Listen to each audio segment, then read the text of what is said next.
ఈ పురంధరదాసు గారి జీవితం ఎలా నడిచింది అని చెప్పేసేసి ఆలోచిస్తే చాలా ఆశ్చర్యంగా ఉంటుంది. మహానుభావుల జీవితాలు ఎప్పుడు మనకు అందవు. వాళ్ళ జీవన విధానమే వేరుగా ఉంటుంది. ఒక పర్టిక్యులర్ ఆశయంతోటి వాళ్ళు జన్మించిన వాళ్ళు అయి ఉంటారు. మామూలుగా జీవితంలో ఎలాంటి మార్పులు వస్తాయో అలా వచ్చి చివరికి వాళ్ళు ఉన్నతమైన స్థానానికి చేరుకుంటారు. ఈ పురంధరదాసు గారు బళ్ళారి జిల్లాలోని హంపీకి సమీపంలో ఉన్న పురంధరగడ అనే ఒక గ్రామంలో జన్మించారు. వరదప్ప నాయకుడు, కమలాంబ వీరికి తల్లిదండ్రులు. వాళ్ళ తల్లిదండ్రులు ఈ రత్న వ్యాపారాలు చేస్తూ ఉంటారు. రత్నాలు అంటే మంచి కుటుంబమే అయి ఉంటుంది. మంచి అంటే ధనిక కుటుంబమే అయి ఉంటుంది. అంత మాత్రాన ధనిక కుటుంబమే అయినంత మాత్రాన అతను ఏదో మామూలుగా ఇంట్లో ఉండలేదు. సంస్కృతాన్ని, కన్నడాన్ని తల్లిదండ్రులు చాలా బాగా ఇతనికి పాండిత్యం వచ్చేటట్టుగా నేర్పించారు. అంటే మన మన మా మామూలుగా మన దీంట్లో అయితే బిఏలు, ఎంఏలు చదివిస్తాం కదా, ఎంబీఏలు అలాగా. అలా కాకుండా సంస్కృతం, కన్నడ భాషల్లో ఇతనికి పాండిత్యం వచ్చేటట్టుగా తల్లిదండ్రులు చదివించారు. 16 సంవత్సరాల కల్లా ఇతనికి మంచి పాండిత్యంతో అందరితోటి ఉండేవాడు. తర్వాత తండ్రి వెనకాల వెళ్ళి కొట్లో కూడా కూర్చుని ఆ రత్నాల వ్యాపారంలో కూడా మెళకువలన్నీ బాగా తెలుసుకుంటూ ఉంటాడు. 16 సంవత్సరంలోనే ఇతనికి సరస్వతీబాయి అనే ఆవిడతోటి వివాహం జరిగింది. సరే, కానీ సరస్వతీబాయి గారికి చాలా ఆధ్యాత్మిక పరురాలు. ఆవిడ మామూలుగా జీవితం ఇంట్లో గడుపుతూ ఉండేది. సరే, ఎవరి ధోరణిలో వాళ్ళు ఉండేవారు. కానీ 25 సంవత్సరాలు వచ్చేసరికల్లా ఈ తండ్రి వరదప్ప నాయకుడు మరణించారు.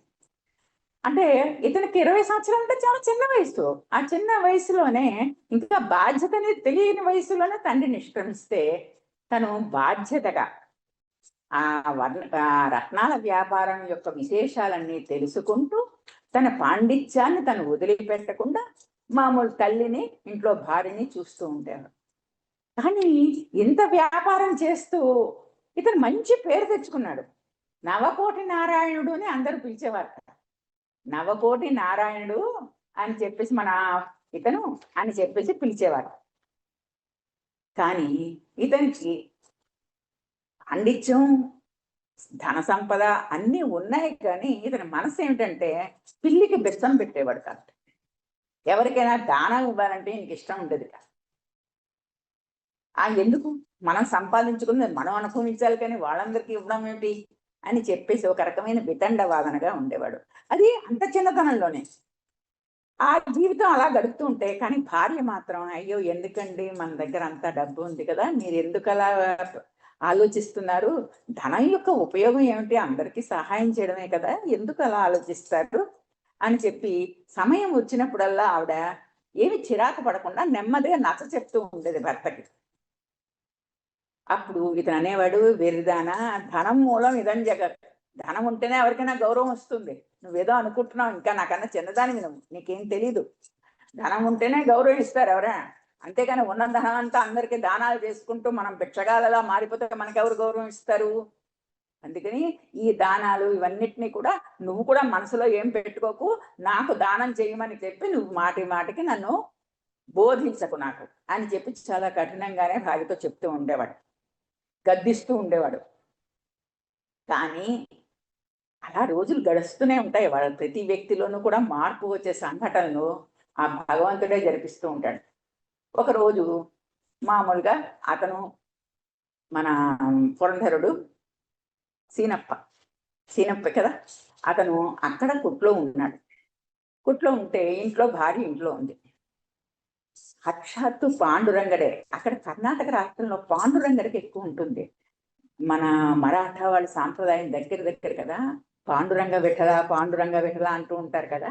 ఆ పాండురంగ విఠలుడు స్వయంగా ఒక వేద బ్రాహ్మణుడు వేషం వేసుకుని ఈ కొట్టుకొచ్చి, ఇతని కొట్టుకొచ్చి, రత్నాల వ్యాపారి కొట్టుకొచ్చి, మా అబ్బాయికి ఇలా ఉపనయనం చేసుకుంటున్నాం, కొంచెం సహాయం చేయండి అవేనాను, మరి పేదవాళ్ళం మేము అని చెప్పాడు. మరి రత్నాల షాపు దగ్గరికి వెళ్ళి అడిగితే మరి అడగాలి కదా, అడుగుతారు. మరి వాళ్ళు ఇచ్చే ఉద్దేశంతో కూడా ఉంటారు, మరి బాగా ధనం ఉన్నవాళ్ళు కదా. అది చూడంగానే, అలా వచ్చి అడగంగానే ఇతను ఏమైపోయిందంటే, ఏమి ఇవ్వలేను నేను, నా దగ్గర డబ్బు లేదు, అయినా మీరు మనిషి కనబడితే చాలు ఇలాగే అడుగుతూ ఉంటారు మీరు, మీకు ఇది అలవాటు అయిపోయింది అని చెప్పేసేసి ఇవ్వనని చెప్పేసేసి కస్తూరుకుని పంపించేస్తాడు. పాపం 1-2 సార్లు ఆ బ్రాహ్మడు అడుగుతాడు, కానీ ఇవ్వడు. సరే ఆ బ్రాహ్మడు మెల్లిగా వెళ్ళి, అతను సాక్షాత్తు పాండురంగడే కదా, అతను వెనక్కి వెళ్ళి మెల్లిగా వెళ్ళి ఇంటికి వెళ్తాడు. ఈ సీనప్ప ఇంటికి వెళ్తాడు. సీనప్ప ఇంటికి వెళ్ళి అతని భార్య దగ్గర ఇలాగా, నేను కుమారుడికి ఉపనయనం చేసుకోవాలమ్మా, ఏమన్నా కొంచెం నాకు సహాయం చేయండి, ధన సహాయం, మేము బాగా పేదవాళ్ళం అంటాడు. ఉపనయనం అనేది చాలా గొప్ప విషయం. ద్విజుడు అంటే పునర్జన్మ లాంటిది కదా ఉపనయనం. ఉపనయనం చేసుకుంటా ఉన్నా, పెళ్లి చేసుకుంటా ఉన్నా ఎవరైనా సరే మనం ఇవ్వకుండా ఉండం, కొంత ఏదో కొంత ఇస్తాం. ఈ భార్య కూడా, ఇతని భార్య కూడా, సీనప్ప భార్య కూడా, అయ్యో పాపం అతను వచ్చి అడిగాడు అని చెప్పేసేసి చూస్తే ఇంట్లో డబ్బేమి కనబడలా. అప్పుడు ఏం చేసిందంటే ఆవిడ ఒక తన దగ్గరున్న ముక్కుల రవ్వల ముక్కు పుడక తీసి చేతిలో పెట్టింది. చూడమ్మా, నా దగ్గర చిల్లరేమి అంటే ఆవిడకి ఎక్కువ ఇవ్వాలనుందేమో. మామూలుగా 10 రూపాయలు 20 రూపాయలు ఉండకుండా ఉండదు, కానీ ఈవిడికి పెద్ద ధనం, ఒక విపరీతమైన ధనం అతనికి. మరి ఉపనయనం కదా, అందుకని అతనికి ఇవ్వాలని ఉంటుంది. ఆ ముక్కు పుడక తీసి, రవ్వల ముక్క పుడక తీసి అతని చేతిలో పెట్టి, నువ్వు నాయన ఒక పని చెయ్యి, ఇది అమ్మేసుకుని ఆ డబ్బుతోటి నువ్వు ఉపనయనం చెయ్యి, మీ ఇంట్లో శుభకార్యం చేసుకో, కానీ ఒకటి మాత్రం చెప్తున్నాను, ఈ ముక్కు పుడక మాత్రం ఈ ఊళ్ళో అమ్మకు సుమా అంటుంది. తెలుసు కదా, ఈ ఊళ్ళో ఉన్న షాపులు వాళ్ళందరికీ ఎక్కడి నుంచి ఏం వస్తుంది, ఎలాంటి విలువైన వస్తువులు వస్తాయని తెలుసు కదా. నువ్వు మాత్రం ఇక్కడ ఈ ఊళ్ళో, ఈ పురందరగడలో మాత్రం ఈ ముక్కు పుడక అమ్మడానికి ప్రయత్నం చేయకు, నువ్వు పక్క ఊరు వెళ్ళి అమ్ముకుని ఆ డబ్బుతోటి మీ ఇంట్లో శుభకార్యం చేసుకో అని చెప్పి అతనికి ఇచ్చి పంపిస్తుంది. సరే, అతను ఆ బ్రాహ్మడు అది తీసుకుని, ఆ ముక్కు పుడక తీసుకుని, అతనికి తెలుసు అతను ఏం చేస్తాడు, నేను ఎక్కడ అమ్మగలను అని ఆలోచిస్తూ మళ్ళీ ఇక్కడే సీనప్ప కొట్టుకే వస్తాడు. సీనప్ప అంటే ఎవరు, పురంధరుడే. అతను వస్తాడు, సీనప్ప కొట్టుకొచ్చి, ఇదిగోనండి ఈ ముక్కు పుడక అమ్మేసేసి తీసుకుని నాకేమైనా ధనం ఇవ్వండి, మా అబ్బాయి ఉపనయనం చేయాలి. అతనికి చూడంగానే ఆ ముక్కు పుడక జరగగానే అతని పురంధరుడికి తన భార్య ముక్కు పుడక జ్ఞాపకం వచ్చింది.